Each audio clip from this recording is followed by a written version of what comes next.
90 రోజుల కోర్సు పూర్తి చేస్తే చాలు 100% ప్లేస్మెంట్ సపోర్ట్ తో సాఫ్ట్వేర్ జాబ్ మీ సొంతం. వెంటనే కోడ్ జ్ఞాన్ డెస్టినేషన్ ని సంప్రదించండి. నమస్కారం అలగరి రవీంద్రనాథ్ గారు. నమస్తే అండి శ్రీ గారు. ఇప్పుడున్న సమాజంలో పెళ్లి అనేది ఒక వ్యాపారం లాగా మారిపోయింది అని చెప్పొచ్చు. 498 సెక్షన్ కింద తన వదిన తన అన్న మీద కేసు పెట్టి ఇప్పుడు తన టోటల్ ఫ్యామిలీ అంతా సఫర్ అవుతున్నారు అన్న వీడియో ప్రత్యూష చెల్ల అనే అమ్మాయి సోషల్ మీడియాలో పెట్టడం ఇది వైరల్గా మారింది సార్. అసలు నిజంగా ఒక్కసారి కనుక ఈ 498 సెక్షన్ వల్ల అబ్బాయిలు నిజంగానే బలవుతున్నారా? అంటే ఇలా బలి అవ్వాల్సిన పరిస్థితే మనము ఫ్యూచర్లో కూడా చూడాల్సిన పరిస్థితులు ఎదుర్కొంటామా? అసలు ఈ 498 సెక్షన్ అమ్మాయిలు ఏ రకంగా మిస్యూజ్ చేస్తున్నారు? సో దీని గురించి ఒకసారి డీటెయిల్గా. ఒకప్పుడు పెళ్లి అంటే ఇద్దరు వ్యక్తుల్ని కలిపి ఒక మంచి సత్సంతానంతో ఒక మంచి బంగారు భవిష్యత్తుకి బాటలు వేసే విధంగా ఉండేది. ఏదో చిన్న అరమరికలు వచ్చేటి. కానీ 1983లో వచ్చినటువంటి ముఖ్యంగా స్త్రీల యొక్క హక్కుల్ని రక్షించే ఉద్దేశం మీద 1983లో వచ్చినటువంటి ఏదైతే ఈ యాక్ట్ ఉందో, ఈ సెక్షన్ ఏదైతుందో 498 ఈ సెక్షన్ మహిళల యొక్క రక్షణ భద్రత కోసం వచ్చినట్టు, ముఖ్యంగా వివాహిత మహిళలు అంటే మ్యారేజ్ చేసుకున్నటువంటి మహిళల మీద ముఖ్యంగా వాళ్ళ హస్బెండ్ కానీ బంధువులకు సంబంధించి ఏదైనా టార్చర్ చేస్తే వాళ్ళని క్రిమినల్ యాక్టివిటీస్ చేసినట్లయితే ఆ అమ్మాయికి రక్షణగా వచ్చినటువంటి చట్టం ఈరోజు పురుషుల పాలిట ఒక బ్రహ్మాస్త్రంగా మారిపోయి కొద్దినాళ్ళకి ఇదే కంటిన్యూషన్ అయినట్లయితే పురుషుల యొక్క వ్యవస్థ ఇక పెళ్ళి అన్నటువంటి అంతు ఏదైతే ఉందో దానికి ఒక భూతంలో చూడాల్సిన పరిస్థితి వచ్చింది. ఇప్పటికే వచ్చేసింది. ప్రతిరోజు ప్రతి పోలీస్ స్టేషన్కి పదుల సంఖ్యలో, ప్రతి కోర్టుకి అయితే వందల సంఖ్యలో భారతదేశ వ్యాప్తంగా వస్తున్నటువంటి ఈ 498 కేసులు ఏవైతే ఉన్నాయో దీనికి పరిష్కారం తెలియకుండా ముఖ్యంగా బంగారు భవిష్యత్తు పురుషుల యొక్క వ్యవస్థ పెళ్ళి అంటే మేము చేసుకోము, మాకు అవసరం లేదు పెళ్ళి అన్నటువంటి స్థితికి అయితే వచ్చేసారు శ్రీ గారు. నేను చూస్తున్న కేసులు కూడా చూస్తుంటే పాప మంచి మంచి జాబ్స్ చేసుకొని కూడా కేసులు బారిన పడిపోయి ఆ కోర్టు మెట్లు ఎక్కువ దిగుతూ ఆ వాయిదాలకు వెళ్ళలేక ఉండలేక అనేక రకాలుగా టార్చర్ పడుతున్నటువంటి మహానుభావులు చాలామంది ఉన్నారు. నేను ఎందుకు మహానుభావులు అనంటే కొంతమంది చెడ్డవాళ్ళు ఉండొచ్చు, కానీ 90% ఆఫ్ కేసెస్ ఇందులో చాలా ఫేక్ కేసెస్ అని చెప్పి సుప్రీంకోర్టు కూడా ఒక సందర్భంలో ఒక తీర్పు చెప్పడం జరిగింది. అండ్ రీసెంట్గా మనం ఏదైతే ఇష్యూ గురించి మాట్లాడుతున్నామో ఆ అమ్మాయి మాట్లాడినప్పుడు అది నిజమా కాదా అని తెలుసుకునే ప్రయత్నం చేస్తూ ఉంటే నాకు తెలిసిన పోలీస్ స్టేషన్ని నేను ఒకసారి కనుక్కుంటే ఆల్మోస్ట్ 10 కేసెస్ ఉంటే అందులో 8 కేసెస్లో ఫాల్స్ అలిగేషన్స్ మీదనే ఈ 498 సెక్షన్ పెట్టడం చూస్తూ ఉన్నాం సార్. నిజం అండి శ్రీ గారు. ప్రధానంగా ఏంటంటే మనకి సుప్రీంకోర్టు కూడా ఇదే చెప్తుంది. 90% ఆఫ్ కేసెస్ అన్ని ఫేక్ కేసెస్, ఫాల్స్ అలిగేషన్స్ ఉన్నటువంటి కేసెస్ అని చెప్పడం జరుగుతుంది. దీనికి సంబంధించి మనకి సోషల్ మీడియాలో రీసెంట్గా చల్లా ప్రత్యూష అని ఒక అమ్మాయి ఆవిడ ఒక సెల్ఫీ వీడియో చేసుకుంటూ చేయడం జరిగింది. కుదిరితే ఆ వీడియో మనము ఈ వీడియోలో పోస్ట్ చేద్దాం. డెఫినెట్గా అండి, అది వీడియో ప్లే చేస్తేనే బాగుంటుంది. వీడియో ప్లే చేయండి. My brother is an assistant professor in an engineering college in Hyderabad and he married a girl from Rajahmundry on 11th February 2019.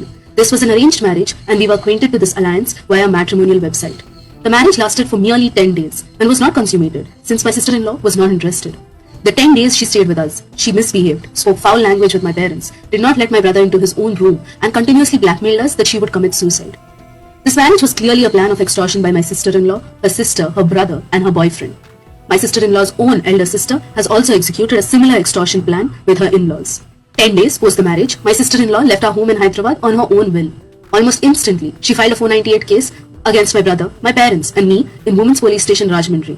The FIR was immediately filed on the same day without any counselling as per Supreme Court guidelines, without any investigation and without even our knowledge. Months later, the police came to our home for investigation in a private vehicle belonging to my sister-in-law. It has been 5 years since the incident and till date, the trial for this case has not yet begun due to the petitioner being absent 95% of the time or the judge being on training.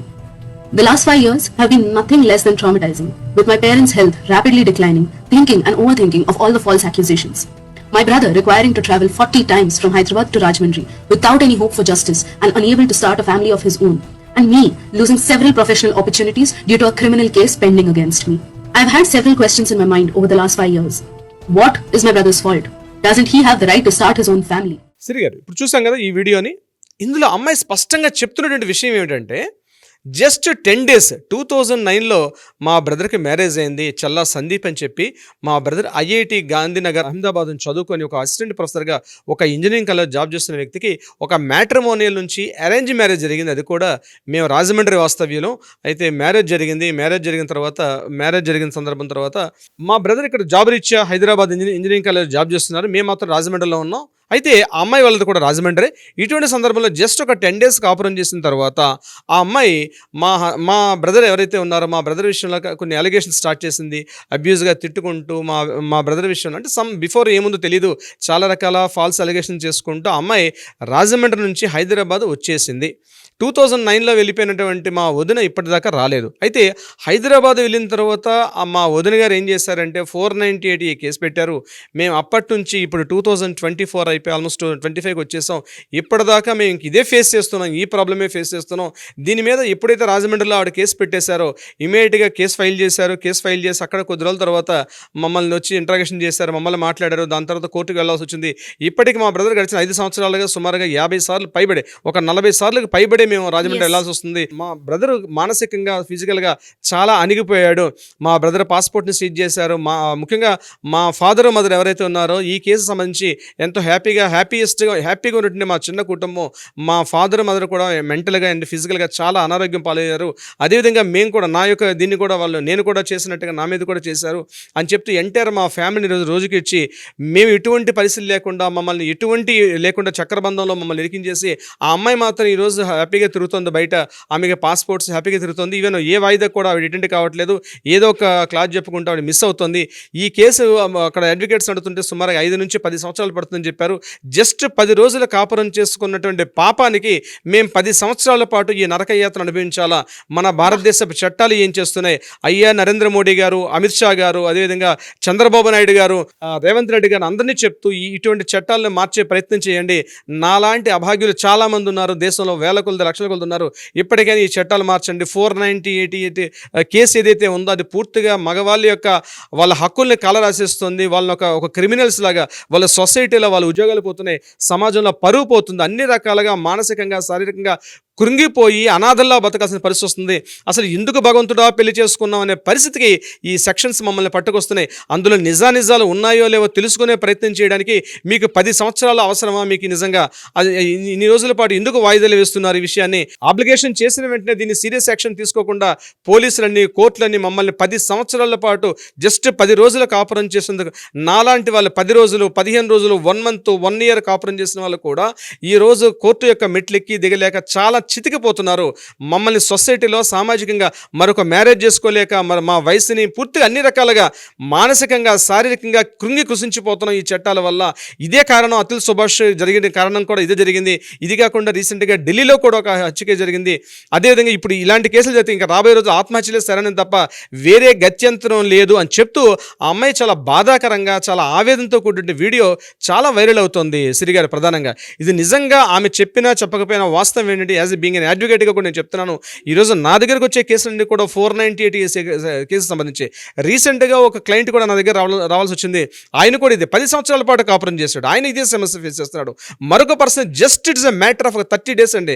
Marriage అయింది 30 days వాళ్ళ ఇంటికి వీళ్ళ ఇంటికి ఇంటికి వెళ్ళి రావడానికి కార్యక్రమాలు ఉంటాయి. అది ఇంకా కంప్లీట్ అయిందో లేదో ఇమ్మీడియట్గా ఆవిడ కావాలని చెప్పి అలిగేషన్స్ పెట్టి ఎంటైర్ లైఫ్ని స్పాయిల్ చేస్తూ ఆయన ఒక నేవీ ఆఫీసర్, ఆయన ఎక్కడో ఉంటాడు. ఆయన 6 months పాటు నేవీలో ఉండాల్సిన వ్యక్తి ఎంతో ఆర్భాటంగా ఫ్రెండ్స్ అందరి మధ్య హ్యాపీగా చేసుకోవడానికి ఆ మ్యారేజ్ కూడా తన ఫ్రెండ్స్కి చెప్పుకోలేక మెంటల్గా కృషించిపోయి ఈ సక్షలేంద్ర భగవంతుడా ఈ డివోర్స్ అన్నది ఒకప్పుడు భార్యాభర్తలను కలిపే విధంగా ఉండాలి తప్పించి భార్యాభర్తలను విడగొట్టడం, ఆ విడగొట్టడానికి కూడా పోనీ టైం తీసుకుంటారంటే ఎటువంటి కౌన్సిలింగ్ లేకుండా మమ్మల్ని చితికిపోయినట్టుగా చేసేస్తున్నారు.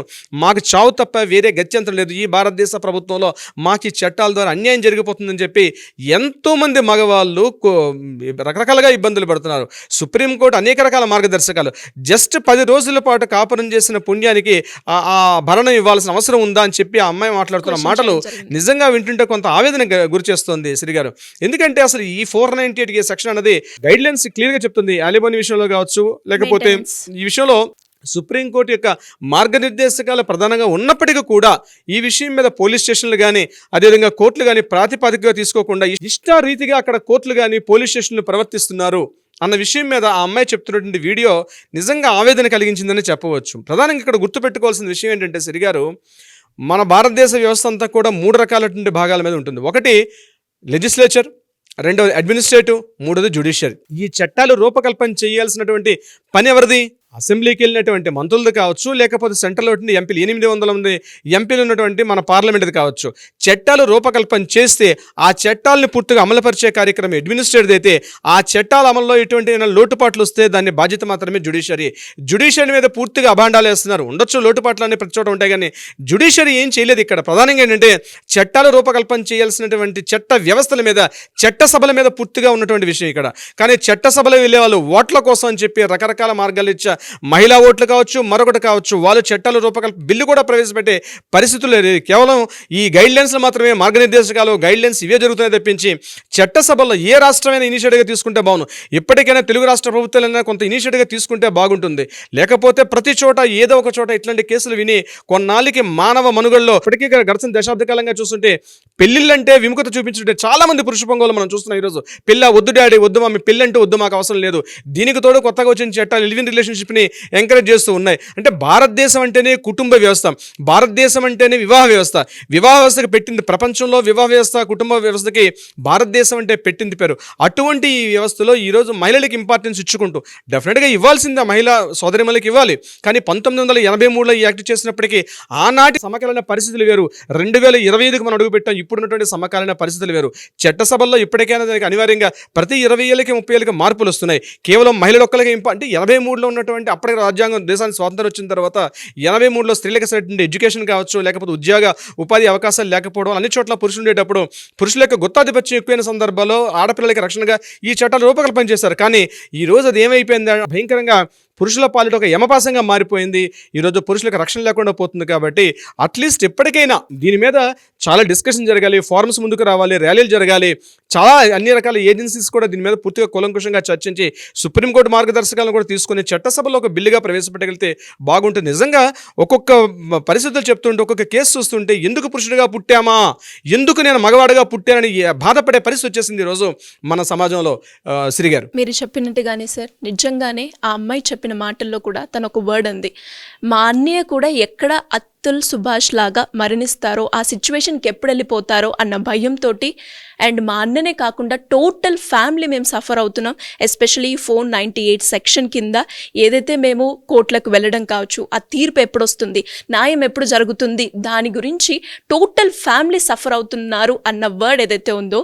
అండ్ దాంతోపాటు రీసెంట్గానే మీకు కూడా చెప్పడం, బిఫోర్ మనం ఈ వీడియో చేసేటప్పుడు డిస్కషన్ కూడా జరిగింది. మీరు కూడా అన్నారు సార్, ఇలాంటి కేసులు చాలా ఉన్నాయి అండ్ చాలా వస్తున్నాయి నా దగ్గరికి అన్నప్పుడు, నేను కూడా ఈ వీడియో చూసినప్పుడు అసలు నిజమేనా అని చూస్తే చాలా వరకు ఇందులో ఫాల్స్ అలిగేషన్గా 498 సెక్షన్ని ఏ రకంగా మహిళలు మిస్యూజ్ చేస్తున్నారు అన్నదే నాకైతే ఇక్కడ కనిపించింది.